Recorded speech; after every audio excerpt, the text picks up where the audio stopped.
in. Okay, so today's loans and financing, which yeah, it's a meaty one, and it might be something that you already know you are going to need to do, and or you're just a really good planner and you realize that even if you don't think you need to borrow money, the possibility exists that someday you will need to. And the best thing you can do is be prepared well in advance for when that day comes. So far, we have spoken about production in terms of your production plan, in terms of how to get a production, um, develop your production skills. We've talked about marketing and as well as human resources, and all of that has been feeding into this development of a business plan. One of the things your business plan could be very useful for is helping you obtain financing. So basically, 4 places that you can find money doesn't necessarily mean that you're going to have to borrow money in the traditional sense. So the first place, obviously, would be your own money. And we'll talk about that a little bit more as well. Money you are given as opposed to loaned. Another way that you can come into money is just to avoid expenses. And I'll speak a little bit about that because that can actually be a pretty powerful strategy. And then finally, money that you borrow. All right, so when you're looking at your own money, you may have heard about net worth statements. I kind of referred to them a bit last week. I mentioned what a balance sheet was. Well, a net worth statement is more personal. It's about you. It's an accounting document that subtracts your liabilities from your assets, and it gives you a snapshot of your financial health at a particular moment in time. But knowing what your net worth is can help you figure out how much money you might be able to borrow from a lender, because they'll basically want to know what you're worth in a financial sense. And it also might help you identify some assets that you might not realize are assets, which you might choose to liquidate, sell off in order to use that money for your farming business. Just as an example, my husband and I did a net worth statement when we got going into farming and looking at buying our own farm. One asset we completely overlooked was his. He plays a card game where you collect the cards and you buy them, and there are thousands of them. He's been doing it for many years, maybe 20 years now, and he just sold off his entire card collection, wholesaled it off, and made $4,000. And so, yay us! But just to say, oh geez, Jenny May, you got me. Yeah, it's magic cards. So yeah. So anyways, there's $4,000 that we can now put into something that I'm a bit more excited about. Okay, also employment income. So you may have a job at present, and you may be dying to leave that job so that you can start doing what you love. Just hold your horses, and I would caution you to keep your day job. Obviously, it can help you save up, and that's very important. When I decided, I'd farmed for about 5 years before I knew I wanted to buy my own farm.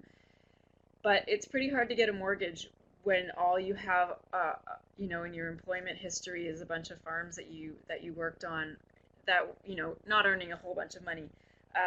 I got an off-farm job just so I could use that money towards my down payments. But I'll also talk a little bit about how employment income looks to the banks when they're considering borrowing you or lending you money.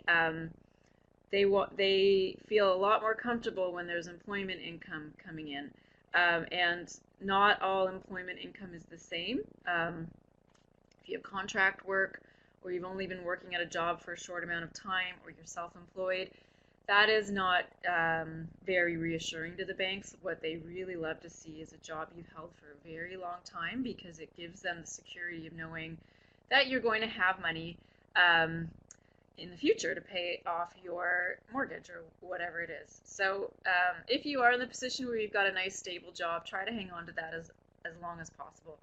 And it may be when the day comes that when you start farming in more of a full-time capacity, if that's your goal, employment income or employment insurance.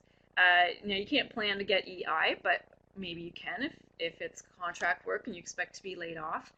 EI kind of helps smooth the transition from having employment to having to generate your own on the farm. I had a year of collecting EI, which was really lovely. It took away that pressure. The other thing though is there are some grants out there that you can find, but you need to be EI eligible in order to get them. So just keep that in mind. The money you are given is always the best kind of money, and perhaps there's family that is there and interested in helping you out in a gifting kind of way. You may also choose to get a business partner, and a business partner doesn't always mean someone who's going to be in the field with you running the farm. You'd be surprised at how many farms or food businesses have silent partners. They're there to help you finance your farm, and they just, like an investor, they get a financial return, but they may not be involved in the day-to-day running of the business. So you look outside of just the farmer circle when considering what a business partner might look like, because they can be very, very helpful in terms of getting your business off the ground. Grants, people get very hopeful when it comes to the topic of grants. And in general, there are very few magic bullets out there, very few pots of money that are just there for the taking. So especially in farming, I mean, you're running a business that's supposed to be profitable. That's not the kind of thing that people want to give you money to do. So there are some. If you live in Quebec, there's financial support program for aspiring farmers. So if you have the appropriate educational background, that there's a generous amount of money that you can receive to start your business up. So that's one that makes me quite jealous. If you live in northern parts of certain provinces, here in Ontario, if you live in the north, there's various programs, pots of money out there to encourage people to move up there. At least here in Ontario, there's a lot of thrust to kind of develop agriculture in the north. If you are a youth or you're a woman, depending on where you live in Canada, you should definitely look around and see if you can find grant programs, loan programs for women entrepreneurs, youth entrepreneurs.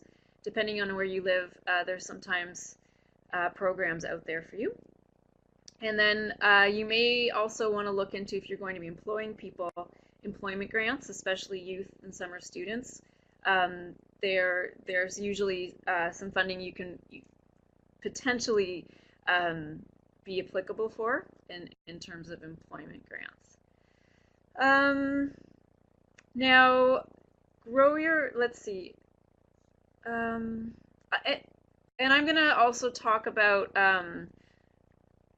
a federal initiative in a moment. And there is money available for farmers through the federal initiative, which I think I'll wait till we go to looking around at some websites, and then I'll share that one with you. Okay. Oh, and customers, before I change slides. It's not really customers don't usually just give you money, but the timing of when they give you money may be something that you can manipulate a little bit, not in a just. I don't mean that in a manipulative way, but I worked on a farm that needed a whole bunch of money for some expansion, and they sold CSA shares for 5 years in advance, and their very dedicated customers paid in advance for vegetables for up to 5 years in advance, and that was the farmer's way of getting an expansion loan. So they do have to pay those customers back, but they're paying them back in food.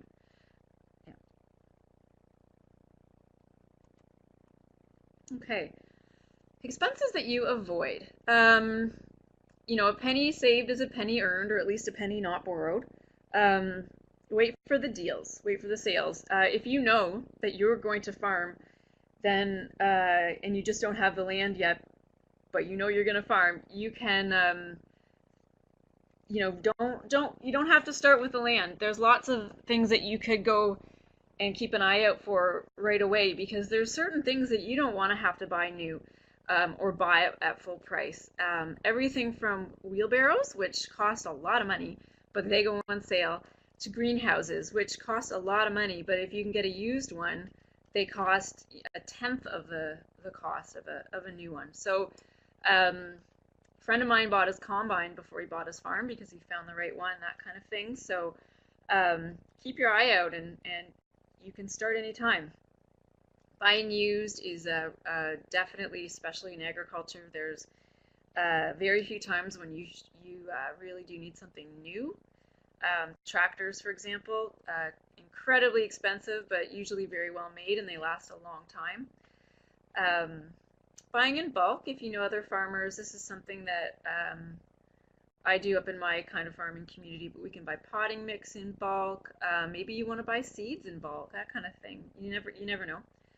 And same idea in terms of within your community, maybe sharing things.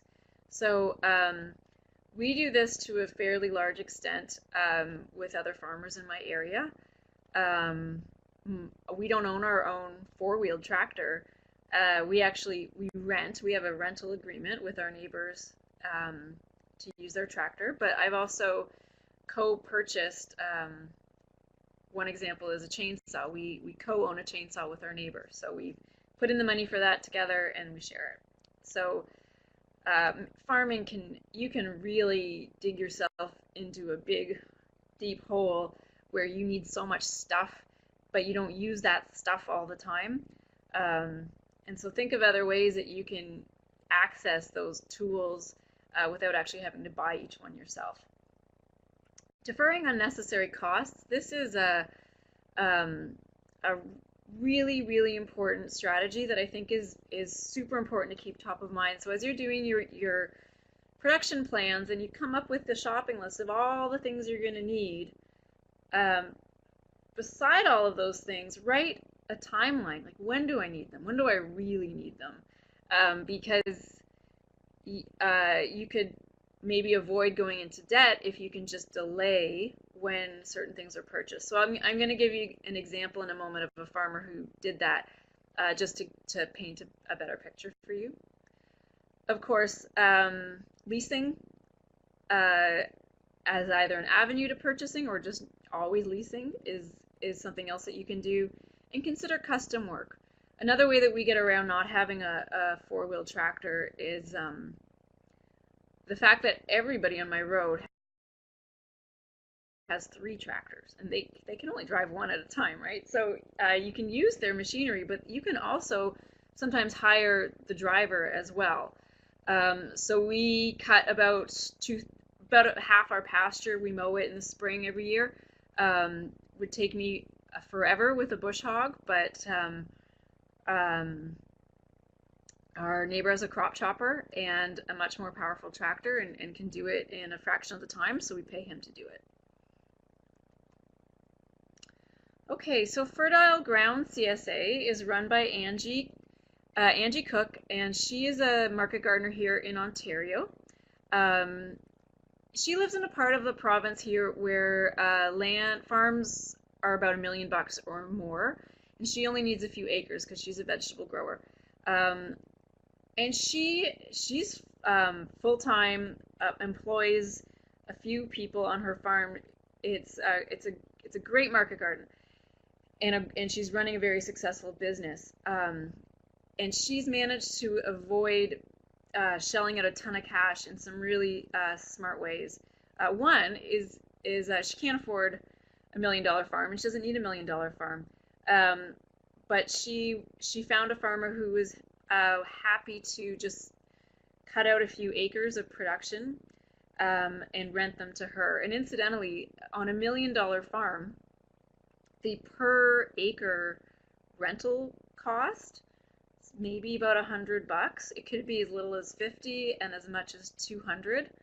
If you're market gardening, um, and you only need 3 acres, let's say, 5 acres. And I mean, what makes more sense, buying a farm or just renting that at $200 an acre? I mean, it's kind of a no-brainer.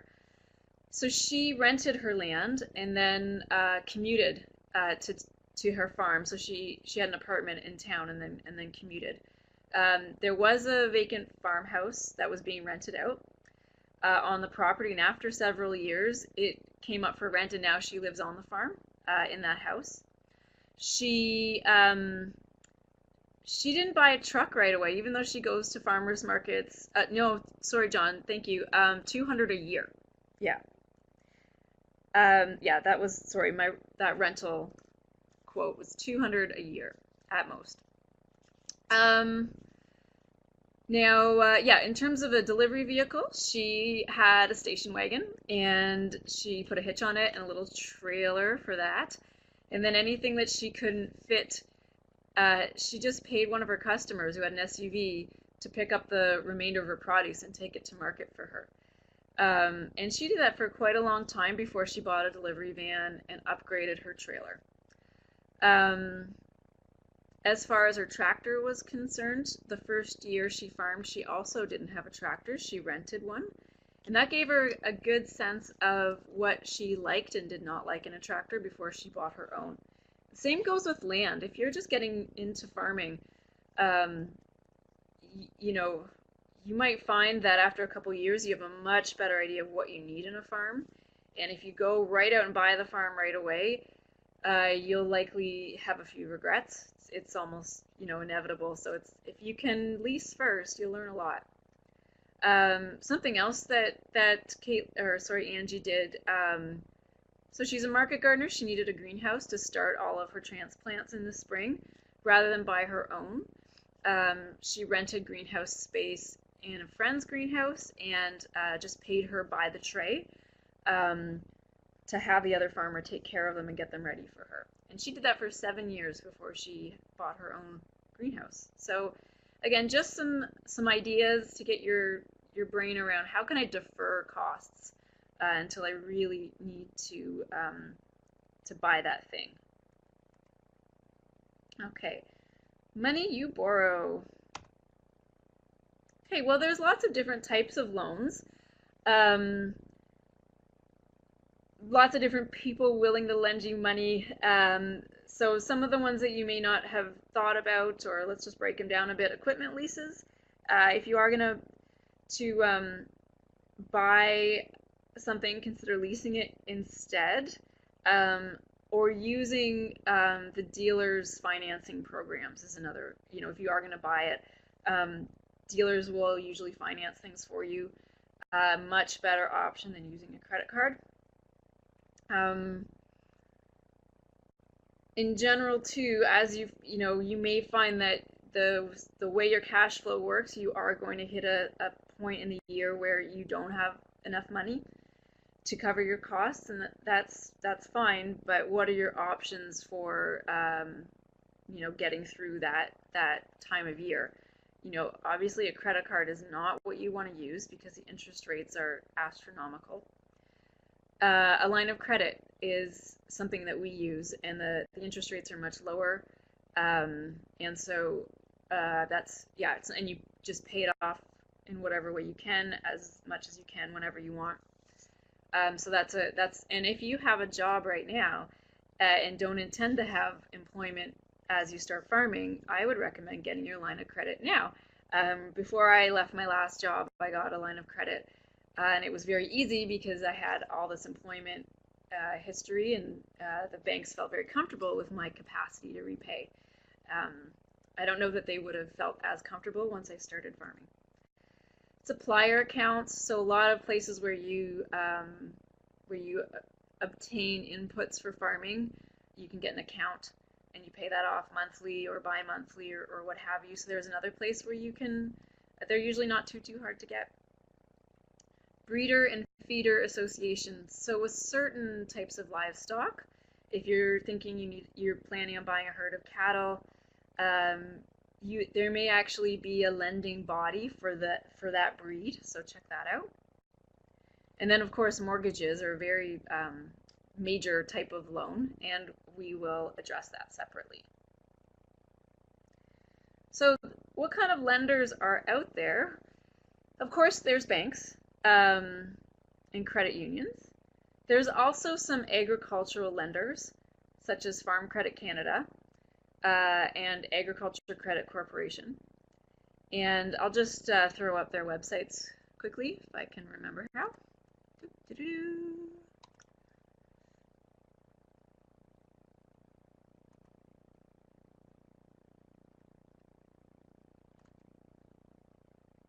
Okay, I think you can see my screen. Here we go. So this is the Farm Credit Canada. Hang on.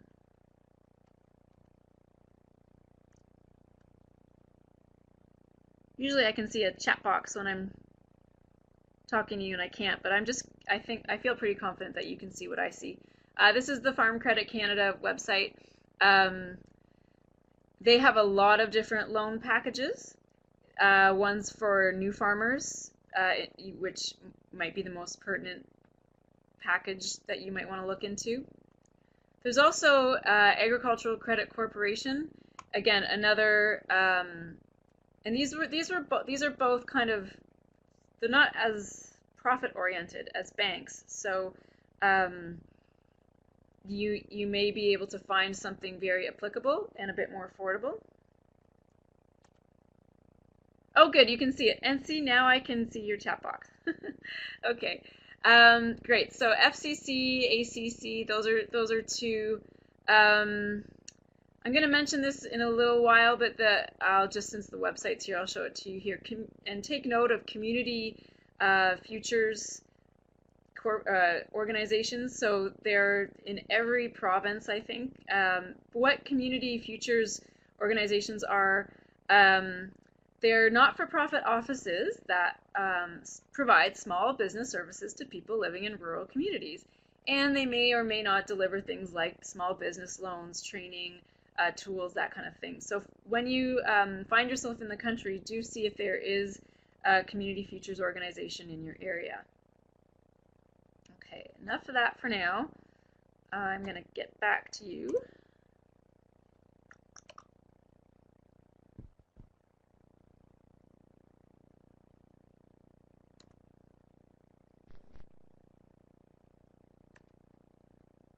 Any minute now.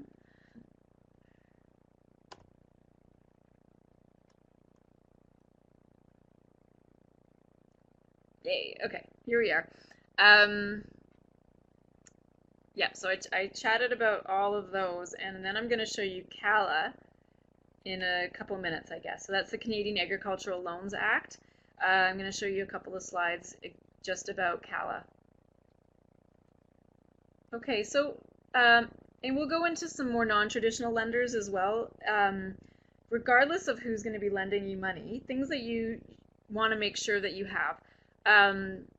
Solid business projections, or if you're already farming, a history of how you've been doing. So these are the kinds of things we spoke about last time in terms of your accounting documents.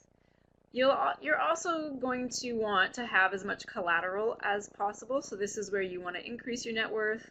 Consider what assets you have. Collateral, if you're completely new to the lingo of financing, collateral is something that a lender can take away if you cannot deliver on your loans. If you're not paying back your loans, what do they have that they can take away? So for example, somebody loaned me some money to purchase a herd of cattle.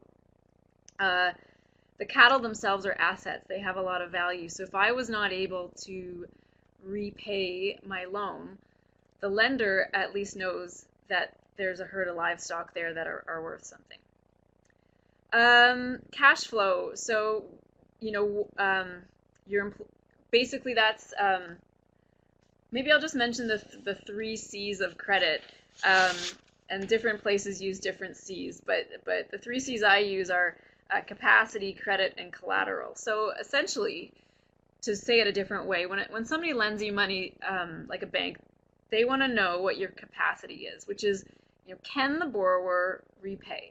What's your cash flow like? What's your monthly income like? And to find that out, they're going to want to look at pay stubs. They're going to want to see your tax returns. Then the other C of credit answers the question for the bank: will they repay? What's your history of repaying your debts like? And that's where checking out your credit rating becomes important. And then collateral, which is the up a few, that answers the question of what if they don't repay? What can be taken away if you do not repay? And in addition to having assets that can be claimed, another thing is if you have a guarantor or a co-signer on a mortgage, these are people that basically say, okay, well, if Jenny May does not repay her loan, I will guarantee that, and I will be responsible if there's a default. All right. Cala, this is a loan guarantee program. So speaking of guarantors, with Cala, the government acts as the guarantor. So if you are having a bit of trouble getting a loan, Cala, you can apply for a loan through Cala, and they will guarantee the loan. So the banks feel a lot more comfortable lending money to you if you go through Cala. Now, there's all kinds of potential here with Cala. The government sets the rates that the bank can charge the farmer. So I think it's prime plus 1. That's pretty good. And down payments are supposed to be lower. So let's say instead of putting 20% down on land, you'd only have to put 10% down. You can go to Cala and get the exact. There's lots more details if you Google Cala, Canadian Agricultural Loans Act.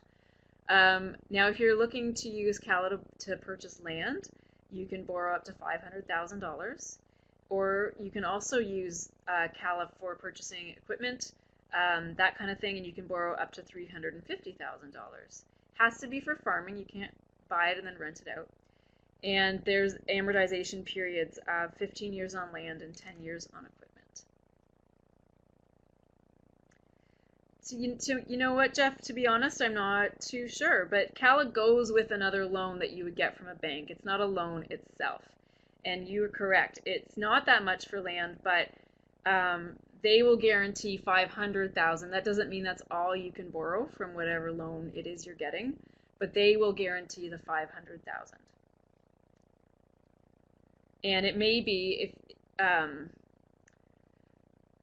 yeah, I'll stop there. Okay, so you can be a new farmer and still make use of Cala. What a new farmer is in the eyes of the government is somebody who's declared farming income for no more than 6 years. So for the first 6 years that you're a bona fide farmer, you're still a new farmer. You have to show a business plan.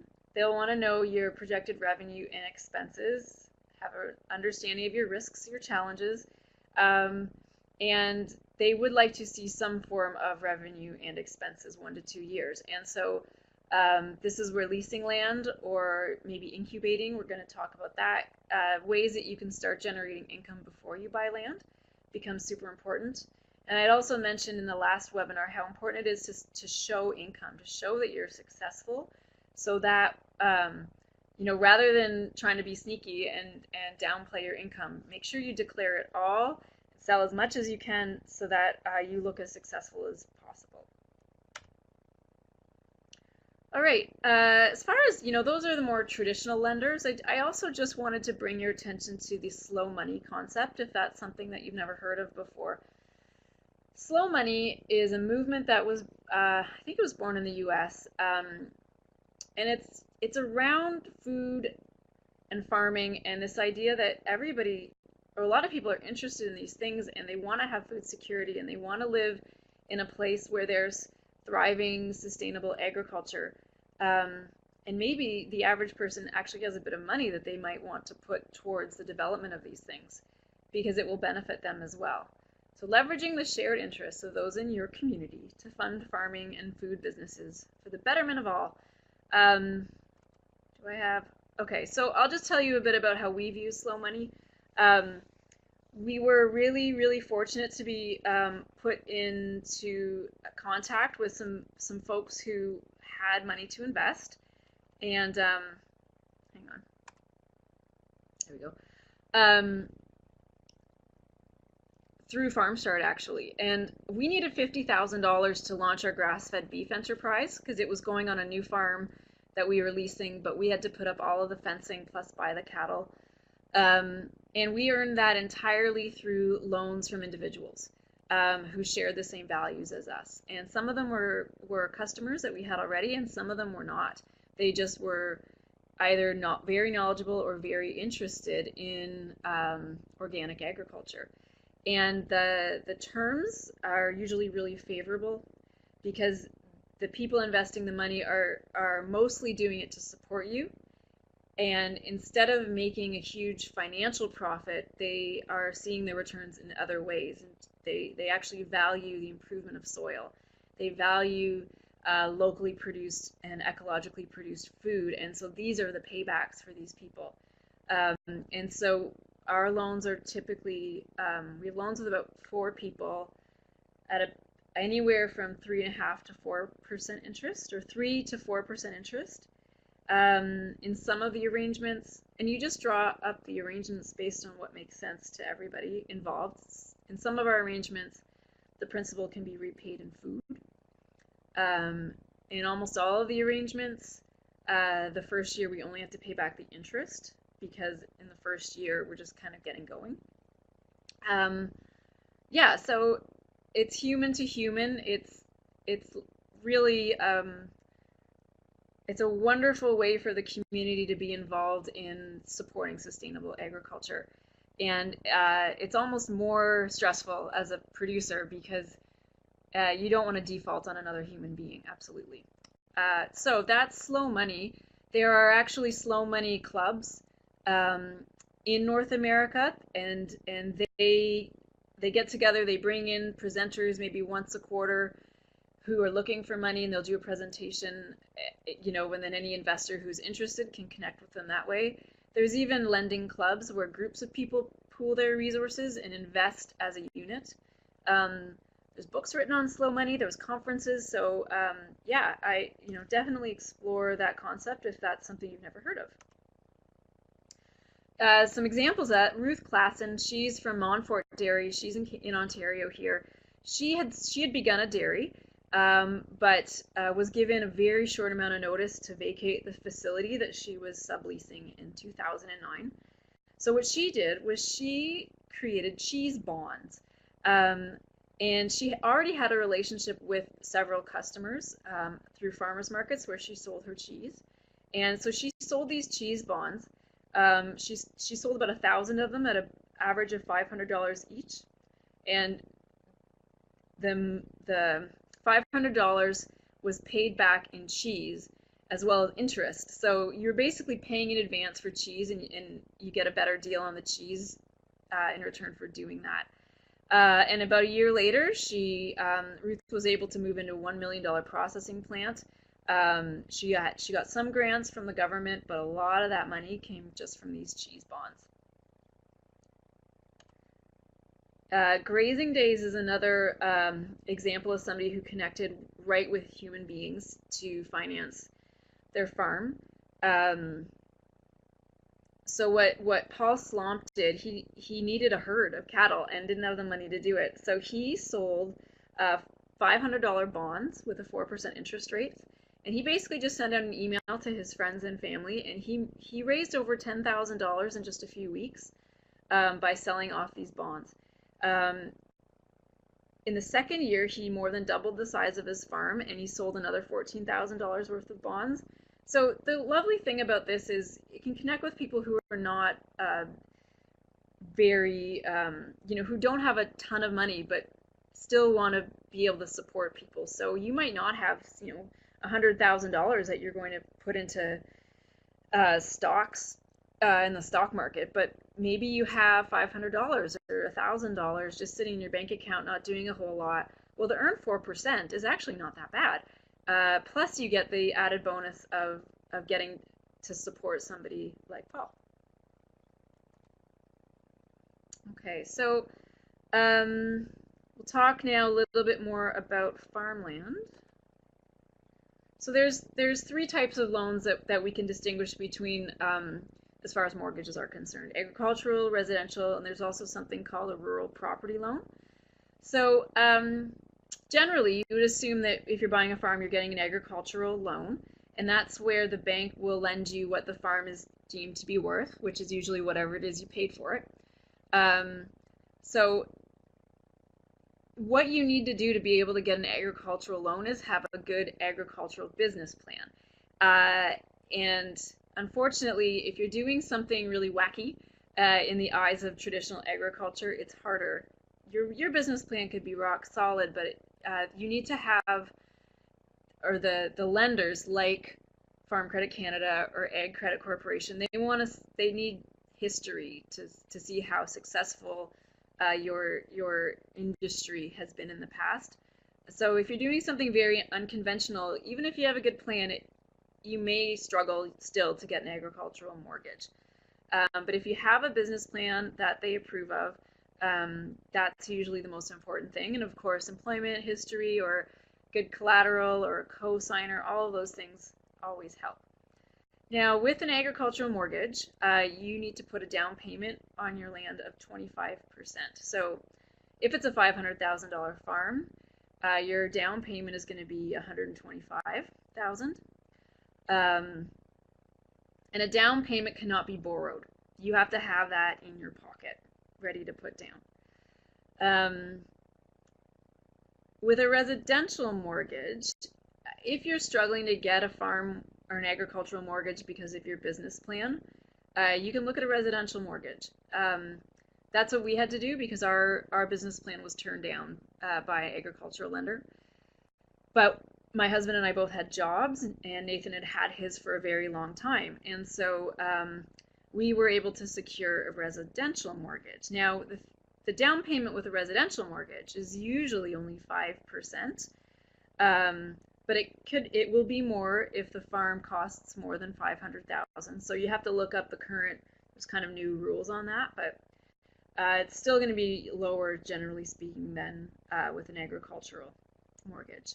However, the bank will only lend you the money for the residential part of the property. So it might be a 100-acre farm, but the bank's only going to lend you money for the house and maybe 5 acres. And that's going to be based on the assessment that they carry out. So again, maybe you want to buy a $500,000 farm, but the house is only assessed as being worth $200,000. Well, then you'd have to come up with the remaining $300,000, as well as put down 5% down payment on that $300,000. So you should run the numbers both ways to see which one is more sensible. Okay. In either case, having collateral or a cosigner helps immensely. There's something called a rural property mortgage.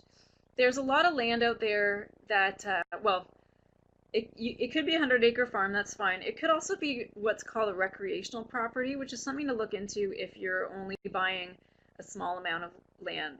Like if you go and look for land that's maybe 5 acres, it's not usually called a farm, it's called a recreational property, and they're usually worth a lot less in a kind of agricultural area.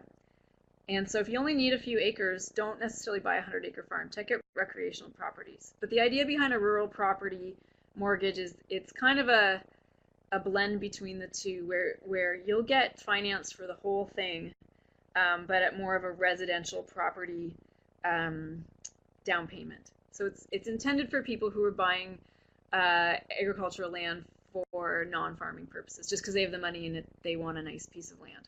And the bank knows they can afford it because they have a good job. All right, we're going to have to keep plowing through. So I think I've spoken about all of the special challenges here on that slide. All right, so one important thing to do if you are considering, you want to buy a farm, test the waters and see if you can get pre-approval. So pre-approval from a bank means that they have done a credit check they've run a debt to income ratio, and they've called your employers, so that essentially you will know with certainty how much money they will lend you after you get pre-approved. So a debt to income ratio can be a rather sobering little bit of math that you can do on your own. To figure out your debt to income ratio, you have to take your all your monthly debt payments, and divide that by your gross monthly income. So say your monthly debt payments were $1,500 for your mortgage, $100 for a car loan, and maybe $400 a month for the rest of your debts. Could be a school loan, it could be alimony, anything like that. So all told, if let's say your monthly debt payments are $2,000. If your gross monthly income, so what you earn every month before taxes come off, let's say it's $6,000, then you just divide 2,000 by 6,000. So the debt divided by the income. And so in that example, you'd be looking at about 33%. So your debt to income ratio would be 33%. That's actually quite good. To qualify for a mortgage, lenders want to see a debt to income ratio of 43% or lower. So you have to make sure that your mortgage is going to be low enough so that when you run a debt to income ratio, it's going to be 43% or lower. So a good little piece of math to do to see where you stand.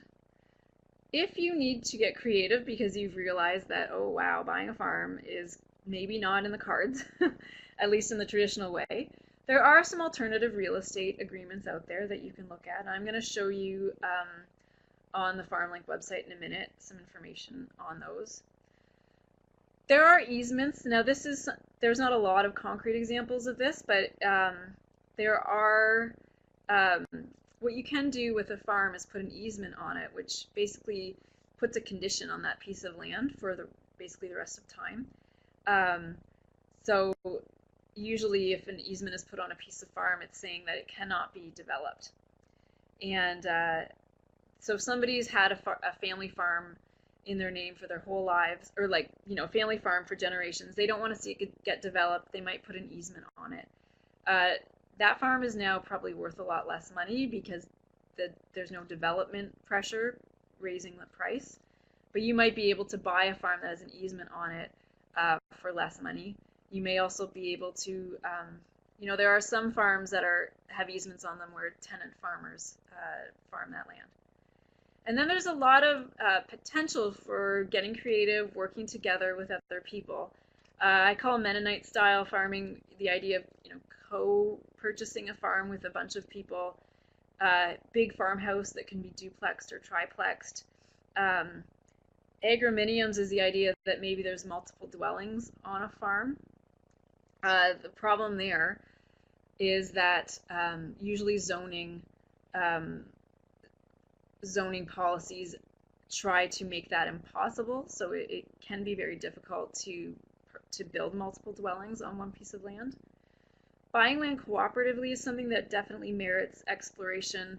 And in the example, I'll just jump down one to classic CSA.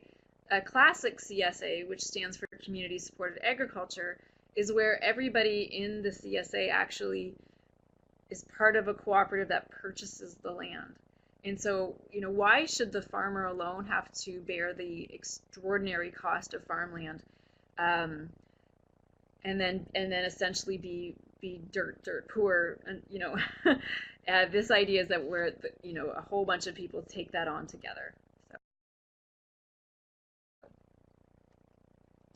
I'm just going to go back to the website for a moment, show you a couple more things.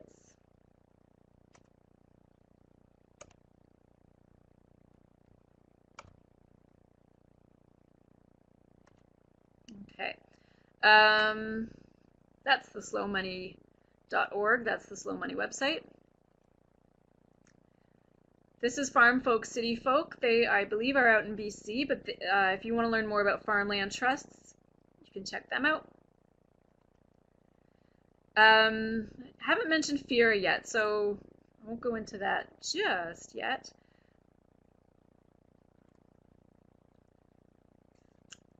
What will I show you next? Oh yeah, okay, so I'm on the FarmLINK website right here.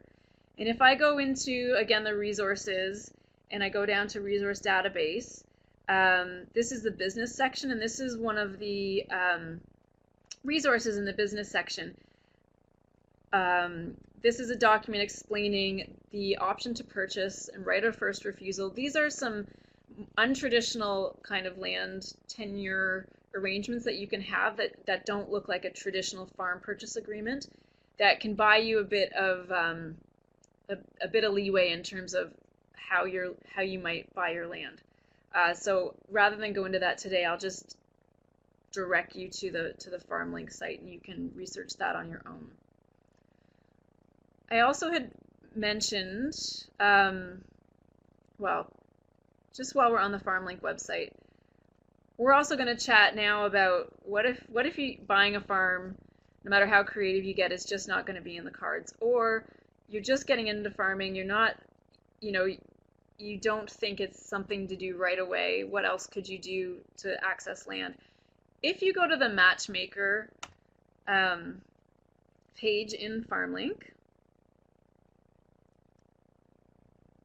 this is one of the very awesome things that is on FarmLINK. This is the matchmaker tool. If you are a farm seeker, our matchmaker allows you to narrow your search by region, land type, and history, as well as by available housing and infrastructure. And you can create a profile to connect with landowners and learn more about all the different options out there. So if we go to the farm opportunity listings, get ready to drool, you can check all of these farms are currently looking for farmers to farm them. And so, you know what, I'm just going to start to get very sucked in here. So I won't go any further. You can go there and get sucked in yourself. You may also own land and be looking for somebody to farm it. You can also create a profile. So that is, that's the matchmaker tool on the FarmLINK site. And Keely put up another great link there, awesome, for learning about different farmland agreements. And I also mentioned I was going to point you to some other grant opportunities. This is the Growing Forward 2. It's a federal, provincial, territorial initiative designed to encourage innovation, blah, blah, blah. But essentially through Growing Forward 2, there are various pots of money that are they're usually cost share opportunities. So you put in some money and the government kicks in some money to carry out something on your farm. So say one of the programs that gets its funding through GF2 is the Environmental Farm Plan, and various organizations throughout the country carry out these programs. So this is the Ontario Soil and Crop Improvement Association. You can apply for different programs through them. This here is this is the British Columbia page about the Environmental Farm Plan and how you can tap into that in BC. So depending on where you live in the country, definitely research Growing Forward to what programs are available through them, what cost share opportunities you might be able to take advantage of.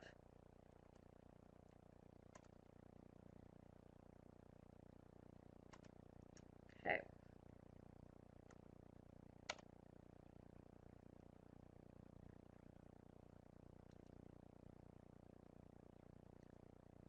All right, so to buy or lease is the question. Actually another third opportunity I would put there is to incubate, and I'm going to give you an example of a farm that got started incubating as well. But I just wanted to tell you a bit about Greg Judy. He is a grazer in the U.S., and I think pretty inspiring guy. He was your typical farmer who owned a typical farm and owned a typical herd of cattle, and typically was struggling quite a bit financially and looking at bankruptcy. And a huge change. He now farms 14 different farms. He doesn't own any of them, and he has a huge herd of cattle and doesn't own any of them, or very few of them. But he custom grazes other people's cattle on other people's land, and so he's very successful now doing it this way. He's written 2 books. no risk ranching and comeback farms. And so if you're interested in grazing on leased land or custom grazing other people's cattle, he is definitely somebody to learn more about. Notre Petite Ferme is our little farm in Quebec. Jim Thompson, he began farming on an incubator farm called La Plateforme Agricole de l'Ange Gardien. And he grew to 4.5 acres and had no debt because he was basically starting his business on someone else's land using their infrastructure. And that is what a incubator farm is. We have a small incubator program here on our farm as well, where you can pilot your own business using our resources and our mentorship. So some are formal, some are not so formal, but you can look around for incubator opportunities. When he was finally ready to buy land, now he already had a great successful business story to share with lenders. He tried to form a cooperative and purchase land cooperatively, but in the end, he bought a farm, but he used a program called and I don't know how many folks are in Quebec right now, but FIRA is something to look at. That's a Quebec program that will loan you money to double your down payment. So in this particular circumstance, you can actually be loaned the money for the down payment. So that's another program, Cassie. So I don't know if you know about this program. It's Fonds d'investissement pour la relève agricole, FIRA. Okay. So just a quick recap. There's various pots of money out there in the world. Money you have, money you're given, expenses you avoid, money you borrow. If you are going to borrow money, do your homework, have a plan, and start getting ready now. When I started farming, I had a mentor, and his advice was to never borrow money unless it was for something that would increase in value, which is pretty much just your land. And he didn't borrow any other money ever except for that. Now, so that was kind of my approach getting into farming, and then I realized there are times where it makes a lot of sense to borrow money. Maybe there's an opportunity out there that's timely, and if you want to kind of be on the forefront of that trend, you've got to act quickly. I also find that you might be able to save up money to start your business, but a few years in you want to expand and you don't have a pot of money set aside for that. That's often a time when you will want to borrow money and wish you had prepared properly to do so. And do remember, I know it can be really, really depressing if you want to actually purchase your own land, and the price of farmland throughout there are parts of the country where it's more affordable and parts of the country where it's very prohibitive. But if that's your absolute goal, it can be a long road to hoe, but the sooner you start preparing, the better, doing your research, because you might find you have to stop farming for a few years and get another job. But if it's your goal to own, then maybe that's what you need to do. But there are other opportunities out there and lots of potential for thinking creatively. And I think that we really need to start moving in that direction of thinking very creatively about land tenure. Okay, so I wasn't able to leave a ton of time for questions, but I'll stop talking now. And if you do have a question or two, please start typing, and I'll do my best to address them for you. Are there resources out there to try to derive a fair lease rate on a farm for specific areas? So I have seen a lot of information when I was doing my own research on leasing for I've seen great stuff coming out of BC and great stuff out of Manitoba. I used some resources from Manitoba to craft my own lease agreements. And I would definitely go through the resources on FarmLINK because I think you might find some good stuff there. Yeah, Cassie, I have I know more than one person who's moved to Quebec to farm. much more reasonably priced land, and very supportive of farmers there. Yeah. So I hope that points you in some kind of a direction there, Jeff.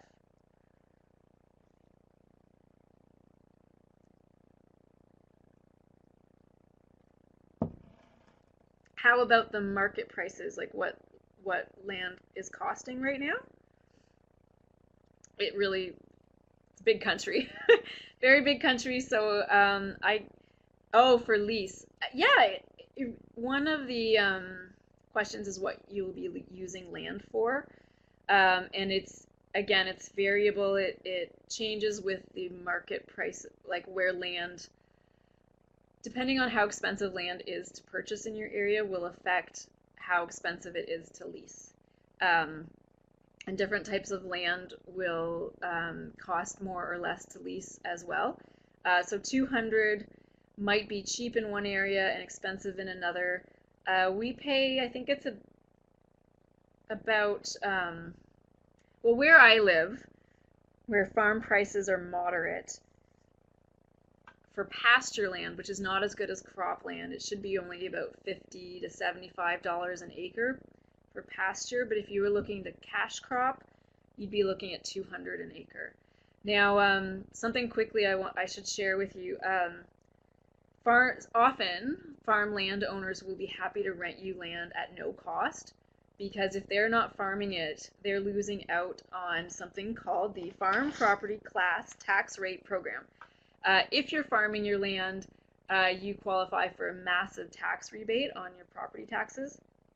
And so a lot of folks are happy to rent out their land just so that it's being farmed and they can pay fewer property taxes. So I'm just going to quickly, I know we're going over time, but these might be important terms for you moving forward. Business number and the farm business registration number. If you're going to buy a farm, get a business number before you buy the farm. If you're already running a farm business, you will already have a business number. But if you're not, get a business number. You don't have to qualify for it. You get a business number for anything. But if you have a business number, you can claim the tax on your farm, and you don't have to pay it. So here in Ontario, we have HST. Say you're buying whatever the $500,000 farm, you have to pay HST on that. Can you imagine how much more money that's going to be? With a business, you get your HST back, but because of there's an act that the name I can't remember, but the act means that if you have a business number, it's just excised. You don't actually have to pay it and then get it back. You just don't pay it at all.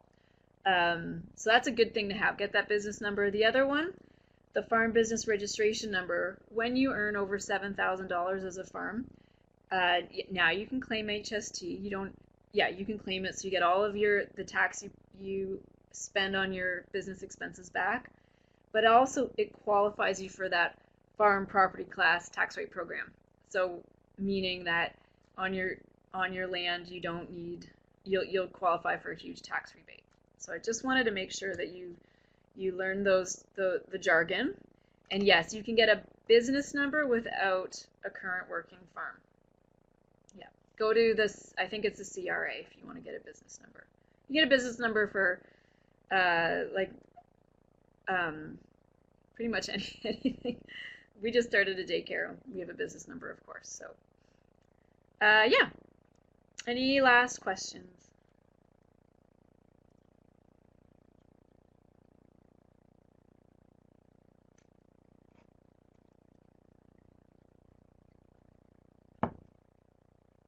I see that people are typing, so. Are there ways to seek out farmland for sale that is not through realtors? So yes and no. There's MLS.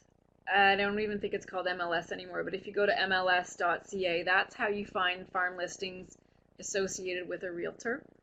There are lots of smaller kind of, if you want to sell your farm without a realtor, for sale by owner, or I'm drawing a blank, but there's a lot of the for sale by owner type kind of groups that you could list your farm Oh, maybe if somebody can think of one that they've seen. Anyways, um, the one problem with a lot of these sites is you can't search for just farmland. But Jenny is saying that there are some organic farm specific sites for finding land as well, also Blaine. So they might be out there. Now, as a buyer, it does not in any way benefit you to buy for sale by owner piece of land. You might, it doesn't benefit you at all because the commission is paid out by the seller. And you might think the farm is going to be cheaper because there has no commission is going to the realtor, but all it means is the seller wants to keep all the money for him or herself. So that land isn't going to be any cheaper. So, and if you are lucky enough to find a realtor who has farm experience, they can be a very, very helpful person for you. So in our area, we went with a farm agent who really knew farms and really knew the community and knew all the neighbors and was really helpful in terms of us helping us make an informed decision. Ecoproperty.ca. Yeah, so again on FarmLINK, that's very helpful as well. Okay. I do run a buying a farm course, and I don't know if it will be held again this year, but it's something to keep your Thanks, everyone. Thanks so much, calendar. Tara. If we want to use our chat box to give her a big round of applause and thanks. It's a really meaty topic, and I feel like what you could cover in an hour was pretty amazing. I'll just type in the chat box too if there's resources that you want to see, or if you've been participating in this series and want to share some feedback with me. It'll help us garner if we're going to be able to run something like this again. So feel free to email me at the address listed and check out the FarmLink site. Thanks everyone for your time today.